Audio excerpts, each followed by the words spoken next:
عزیزان گرامی آئیں ذرا ساتھ چلیں گے کچھ دیر کے لیے. ایک ایسی ہستی ہیں جو کائنات میں ظلم کے خلاف سب سے بڑا نشان اور عدالت الہی کا سب سے بڑا پرچم ہے. نام ہے حسین ابن علی. دنیا میں کہیں چلے جائیے کسی آدمی سے پوچھئے, ہر آدمی کہے گا حسین مظلوم ہے, یزید ظالم ہے. لیکن اگر پھر بھی کوئی عزاداری میں نہ آئے تو پھر اس کی قسمت اچھی نہیں ہے کہ وہ اس نشانی کو ماننے پہ تیار نہیں جسے اللہ نے ظلم کے خلاف سب سے بڑی آواز کہا ہے. آج پہلی شب ہے, محرم کی پہلی تاریخ. پوری دنیا میں رسم ہے کہ 28 رجب کو امام حسین کا سفر شروع ہوا. اس سفر کے چند جملے مسائل کے پڑھے جاتے ہیں. شاید آپ کی آنکھوں میں آنسو آ رہے ہوں. ہر آدمی محسوس کر رہا ہے حسین کربلا پہنچنے والے ہیں. 2 محرم کو پہنچے تھے نا, یہ آنکھوں میں آتے آنسو بتا رہے ہیں شاید کوئی حسین کربلا پہنچنے والے ہیں. عزیزان گرامی 28 رجب کو سفر سے پہلے ایک مرتبہ ایک خط پہنچا مروان کے نام یزید کی طرف سے کہ حسین ابن علی سے مطالبہ کرو کہ بیعت کریں. مروان اور ولید نے منصوبہ بنایا, ایک آدمی سے کہا جاؤ حسین کے گھر اور بلا لاؤ حسین ابن علی کو. ایک آدمی آیا. آپ کو معلوم ہے نا جناب زینب کبریٰ ہر روز امام حسین کی زیارت کے لیے گھر آتی تھی. بس وہ وہی لحظہ تھا جب جناب زینب زیارت کے لیے آئی تھی امام حسین علیہ السلام کی کہ دروازے پہ کسی نے دستک دی اور کہا مروان نے حسین کو بلایا ہے. بس آواز سننا تھی. جناب زینب کا دل تڑپنے لگا کہ بھیا مروان سے ملنے نہ جائیے گا. کہا یہ شہر میری قتل گاہ نہیں ہے, میرا شہادت کربلا میں ہوگی, گھبرانے کی ضرورت نہیں. لیکن جناب زینب اپنی محبت کے اظہار کے لیے آواز دیتی ہیں عباس, علی اکبر, اون محمد, قاسم و عبداللہ, جعفر جو آپ کے بھائی ہیں, عبداللہ. اپنے تمام بھائیوں کو, بیٹوں, بھتیجوں کو جناب زینب نے آواز دی. 18 جوانان نے بنی ہاشم کو بلایا. کہا کہ اے میرے شیرو, میرے بھائی کے ساتھ جانا, مروان نے بلایا ہے. اور پھر ایک مرتبہ جناب عباس کو دیکھا جو بڑے قداور تھے. کہا عباس میرے بھائی کو آنچ نہ ہے. جناب عباس نے کہا بی بی میرا آپ سے وعدہ ہے جب تک میری جان میں جان ہے میں مولا حسین پہ کوئی آنچ نہیں آنے دوں گا. چلے جناب سید الشہداء. کتنے جوان ہیں؟ 18 جوانان نے بنی ہاشم ساتھ. کیا کیا؟ سب نے تلواریں حمائل کر لی اور ایک مرتبہ چلے. جب پہنچے دارالامارہ یا گورنر کے گھر پہ پہنچے تو ایک مرتبہ لوگ جو سپاہی کھڑے تھے انہوں نے سب کو روکا کہ آپ لوگ نہیں جا سکتے, صرف حسین جا سکتے ہیں. تو جناب عباس نے اسے کچھ نہیں کہا, جناب سید الشہداء کی طرف دیکھا. مولا اجازت ہے میں آ جاؤں؟ مولا حسین نے کہا نہیں عباس یہیں رک جائیے. اے میرے شیر اگر میری آواز بلند ہو تو آ جائیے گا. جناب سید الشہداء اندر تشریف لے گئے. مروان نے کہا کہ شام سے بری خبر آئی ہے, مسلمانوں کے خلیفہ معاویہ مر گئے ہیں اور نیا خلیفہ یزید ہے. نئے خلیفہ نے آپ سے بیعت کا مطالبہ کیا, آپ بیعت کیجیے. سید الشہداء نے کہا میں بیعت نہیں کروں گا. تو کہا کہ آپ کو بیعت کرنا ہوگی. مولا نے کہا اگر یہ کوئی اچھی بات ہے تو دروازے بند کر کے کیوں پوچھ رہا ہے؟ کل مسجد نبوی میں سارے مجمع کے سامنے سوال کرنا, میں وہیں جواب دوں گا. ایک مرتبہ ولید نے ہاتھ سے اشارہ کیا کہ یہیں گردن اتار لو, حسین اکیلے. ایک مرتبہ سید الشہداء کو جلال آیا کہ یبن الزرقاء, اور نیلگوں نین رکھنے والی عورت کے بیٹے. اس کی ماں بدکارہ تھی. امام نے اس کی ماں کا نام لے کے کہا انت تقتلنی ام ہوا, تو میرا قتل کرے گا یا یہ میرا قتل کرے گا؟ جب بلند آواز سے بولے نا جناب عباس کے کانوں میں آواز آئی کہ مولا جلال میں. دروازے کو دھکیلا, دیکھا دروازہ بند. آپ جانتے ہیں نا گورنروں کے ہاؤس کے بڑے بڑے دروازے ہوتے ہیں, دروازہ بڑا تھا, بند تھا. جناب عباس نے کہا علی اکبر ذرا پیچھے ہٹنا، اپنا بازو دروازے پہ مارا، دروازہ گرا دیا، دروازہ گرا کے فوراً تیزی سے اندر بڑھے، تلوار کھینچی، کہا مولا کیا حکم ہے، کس کا سر قلم کر دوں؟ مولا حسین نے سینے پہ ہاتھ رکھا، کہا عباس یہ نانا کا شہر مدینہ ہے، میں نہیں چاہتا یہاں خون بہے، تلوار واپس رکھ لیجئے۔ جناب عباس نے تلوار رکھی، دونوں کو دیکھا، مروان و ولید کو دیکھا، کہا اگر میرے آقا مجھے حکم دیتے میں تم دونوں کو جان سے مار دیتا، لیکن میرے مولا نے اجازت نہیں دی۔ میں ایک مرتبہ ہاتھ جوڑ کے کہوں گا مولا عباس، ابھی مولا حسین کی آواز کچھ بلند ہوئی تھی، آپ نے دروازہ گرا دیا۔ مولا جب عصر عاشور حسین چیخ چیخ کے کہیں گے حل من ناصر ینصرنا،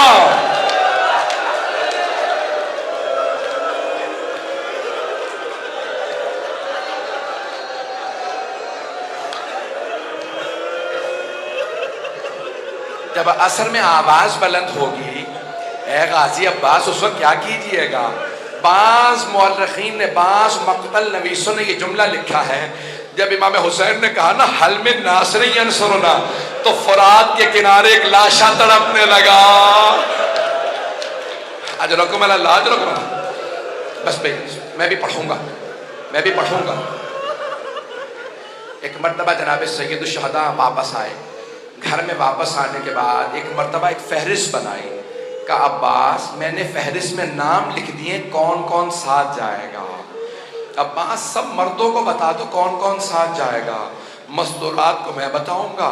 جناب عباس علیہ السلام نے فہرست پڑھنا شروع کی، نام بتانا شروع کی، کہا علی اکبر آپ کا نام بھی ہے، قاسم آپ کا نام بھی ہے، کہا جعفر آپ کا نام بھی، اپنے بھائی سے کہا عبداللہ آپ کا نام بھی ہے، پھر کہا اون و محمد تم دونوں کے نام بھی ہیں، سب کو بتاتے رہے۔ اب ایک مرتبہ ایک چھوٹے بچے کا نام آیا، وہ بچہ کسی بی بی کے ہاتھ میں تھا، علماء نام بتاتے ہیں فاطمہ صغریٰ، آپ جانتے ہیں بچوں کو بتایا نہیں جا سکتا کہ آپ کا نام بھی ہے، تو جانتے ہیں جناب عباس نے کیا کیا؟ آئے جناب فاطمہ صغریٰ کے پاس، کا بی بی اس بچے کا نام بھی ہے، اس بچے کا نام بھی ہے، یہ بھی کربلا ساتھ جائے گا۔ اجرکم اللہ۔ بعض علماء نے یہ بھی لکھا ہے نا کہ بی بی بیمار تھی فاطمہ علیلہ، اکثر عرب کے جو مقتل نویس ہیں وہ کہتے ہیں کہ جناب فاطمہ صغریٰ وہ جو بیمار بچی تھی، تو انہوں نے جناب سید الشہداء سے کہا بابا آپ مجھے ساتھ نہیں لے جا رہے، بابا علی اصغر کو میرے پاس چھوڑ جائیے، میں اسے کھلاتی رہوں گی، میرا دل بہلا رہے گا، جب بھی مجھے آپ یاد آیا کریں گے بابا میں علی اصغر کو دیکھ لیا کروں گی، میں علی اصغر کو کھلاؤں گی۔ اب جناب سید الشہداء نے جناب فاطمہ صغریٰ سے کچھ نہیں کہا، جناب علی اصغر کو آغوش میں لیا، کان میں کچھ کہا، نہ جانے کیا کہا، جناب علی اصغر مولا کی آغوش میں آ گئے، کسی کے پاس نہیں جا رہے تھے، مولا کے پاس آ گئے۔ میرا دل کہتا ہے مولا حسین نے کہا ہوگا علی اصغر اگر آپ کربلا نہیں جائیں گے تو حرملہ کا تیر کون کھائے گا؟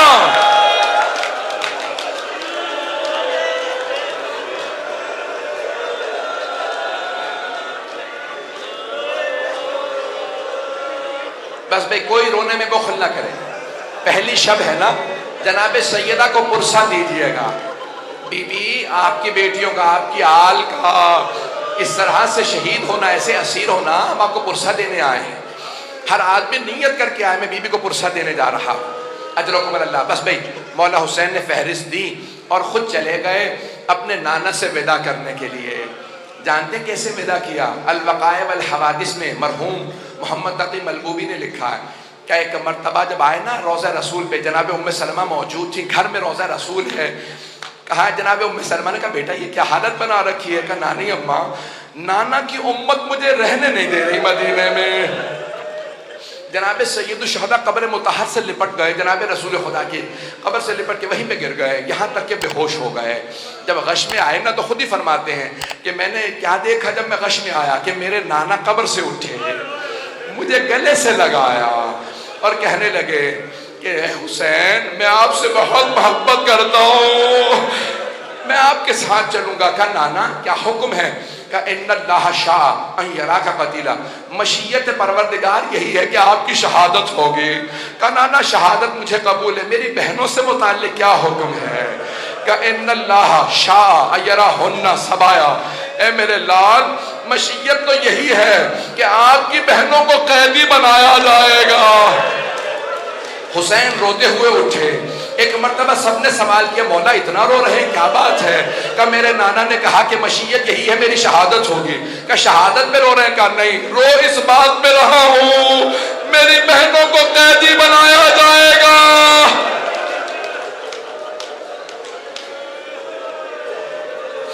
میری بہنوں کو قیدی بنایا جائے گا۔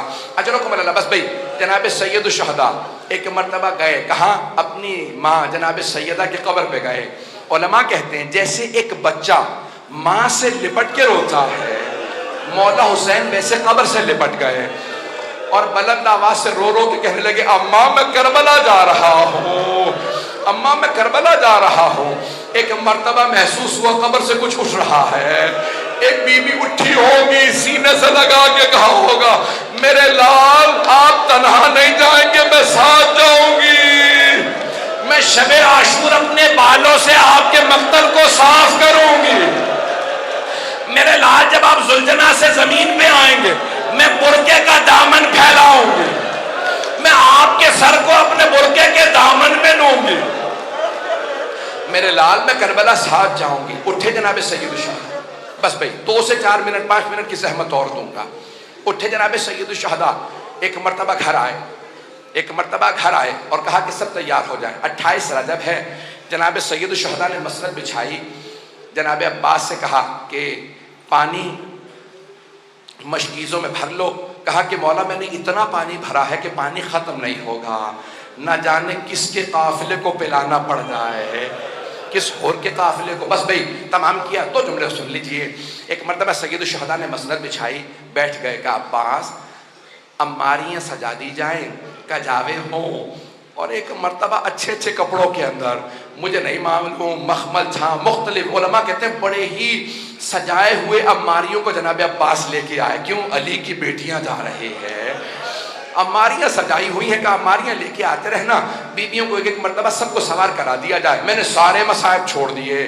ایک مرتبہ سید الشہداء مسند بچھائے بیٹھے ہیں، آواز دی، ایک کنیز سے کہا کہ سب کو بیویوں کو بلاتے رہنا، آواز دی کہ حسن مجتبیٰ کی بیوہ آ رہی ہیں۔ مولا حسین نے آواز دی قاسم ماں کو سوار کرا دو۔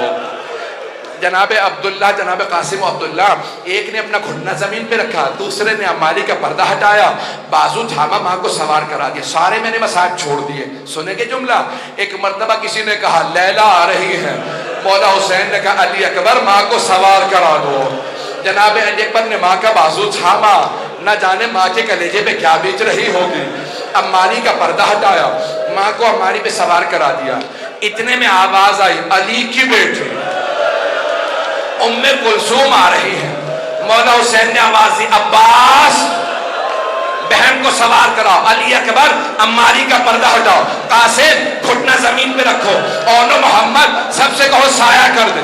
جناب ام کلثوم آئی، اتنے میں آواز آئی علی کی بیٹی زینب کبریٰ تشریف لا رہی ہے۔ راوی عبداللہ ابن سنان ہے، کہتے ہیں میں نے اپنی آنکھوں سے دیکھا حسین مسند سے کھڑے ہو گئے، سارے جوانوں نے سایہ بنا۔ جیسے ہی جناب زینب آئی، جناب عباس نے کہا بی بی میں آپ کو سوار کرا دوں۔ جیسے ہی بازو تھاما کہا عباس رک جاؤ، آج میں بھیا آپ سے سوار نہیں ہونا چاہتی۔ جناب علی اکبر نے کہا پھوپھی اماں میں سوار کرا دوں گا۔ نہیں علی اکبر۔ ایک مرتبہ اونو محمد آگے بڑھے گا، اماں ہم حاضر ہے کہ نہیں، رک جاؤ۔ اب جناب سید الشہداء نے خود کہا کہ بہن میں آپ کو سوار کرا دوں۔ بی بی نے کہا بھیا مجھے معاف کر دیجئے، لیکن آج میں حسین آپ سے بھی سوار نہیں ہوگی۔ کہا بہن پھر کون سوار کرائے آپ کو ہماری پہ؟ کہا بھیا جو مجھے 11 محرم کو ناکہ پہ سوار کرائے گا وہی مجھے آج سوار کرائے۔ میرے مولا نے آواز دی میرا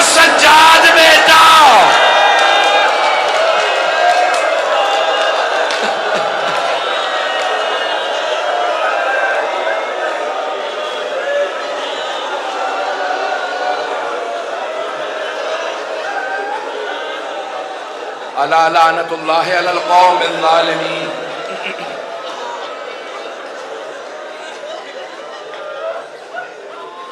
وَسَيَعْلَمُ الَّذِينَ ظَلَمُوا أَيَّ مُنْقَلِبٍ يَنْقَلِبُونَ۔ 2 منٹ بیٹھے رہیں گے، 2 واسطے دوں گا، ہاتھوں کو بلند کیجیے گا۔ پروردگارا 11 محرم کا واسطہ، جہاں ایک بیوی بڑی بوڑھی ہے، بار بار دونوں ہاتھ کمر پہ رکھ کے کمر سیدھی کرتی ہیں، پھر آگے بڑھتی ہیں، ایک ایک بیوی کو سوار کراتی جاتی ہیں، یہاں تک کہ اپنی ماں کی کنیز جناب فضہ کو بھی سوار کرا دیا۔ لیکن جب تنہا رہ گئی نا تو جناب زینب نے ایک مرتبہ مولا سجاد کو دیکھا۔ جب مولا سجاد کو دیکھا تو دیکھا گلے میں طوق ہے، ہاتھوں میں زنجیریں ہیں، پاؤں میں بیڑیاں ہیں۔ تو اب آواز نہیں دی ہے سید سجاد مجھے سوار کرا دیجئے، جانتے کیا کیا؟ فرات کا رخ کیا، بلند آواز سے کہا اے میرے بھیا عباس ذرا آگے دیکھو بہن کتنی غریب ہے۔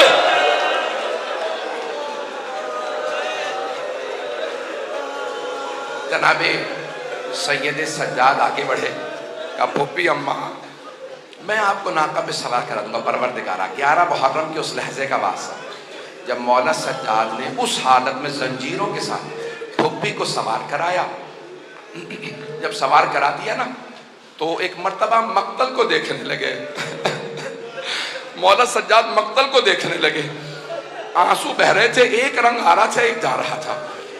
اچانک دیکھا جناب زینب ناقہ سے گر گئے۔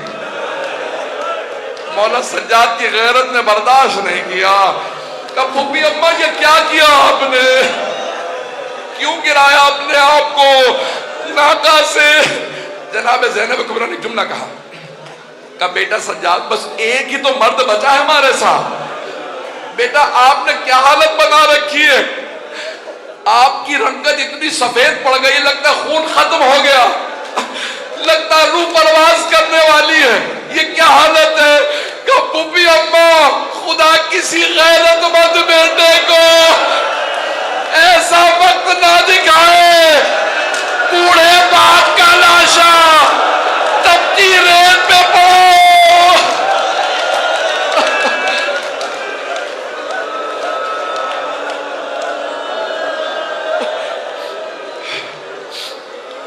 کہ پھوپھی اماں جوان جہان بیٹا، طاقتور بیٹا، باپ کا لاشا۔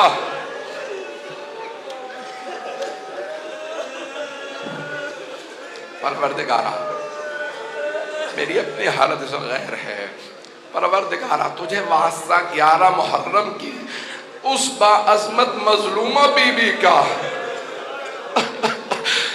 جو سب لاشوں کو چھوڑ کے بس صرف ایک لاشے سے ودا کر کے جا رہی ہیں۔ جناب سید الشہداء سے صرف ودا کر کے جا رہی تھی۔ پروردگارہ جب بی بی جانے لگی نا، آپ نے دیکھا اونٹ کی پشت بڑی بلند ہوتی ہے، جب بی بی اس اونٹنی کی پشت سے زمین پہ دیکھنے لگی تو مقتل میں 2 لاشیں نظر آئے۔ بی بی نے کہا اولو محمد خدا حافظ۔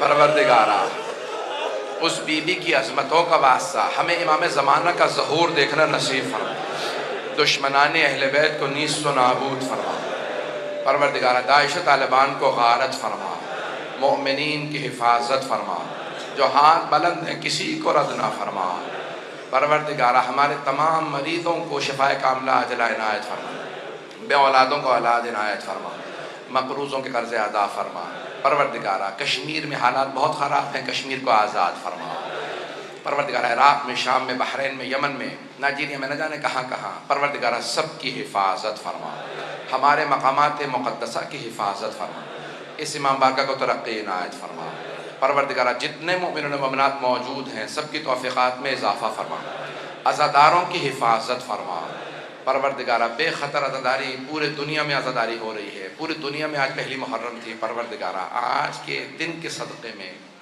تجھے واسطہ ایک اور واسطہ دوں گا، مجھے معاف کر دیجیے گا۔ پروردگارہ مجھ سے بہت سے لوگوں نے اسیروں کے لیے کہا ہے، پروردگارہ واسطہ ان اسیر بیویوں کا جنہیں جب رہائی ملی تو وہ رونے لگے۔ ارے کبھی اسیر رہائی پہ بھی روتے ہیں، نہ جانے ان پہ قید میں کیسی رونے پہ پابندی تھی کہ رہا ہوتے ہی رونے لگی ساری بیویاں، رہائی ملی تو سب رو رہی تھی۔ پروردگارہ ان بیویوں کی اسیری کا واسطہ، پروردگارہ ہمارے تمام اسیروں کو، خصوصاً جو ہمارے علماء مومنین اسیر ہیں، سب کو رہائی کی خبر عنایت فرما۔ ربنا تقبل منا انك انت السميع العليم بحق محمد وآلہ الطیبین الطاہرین المعصومین۔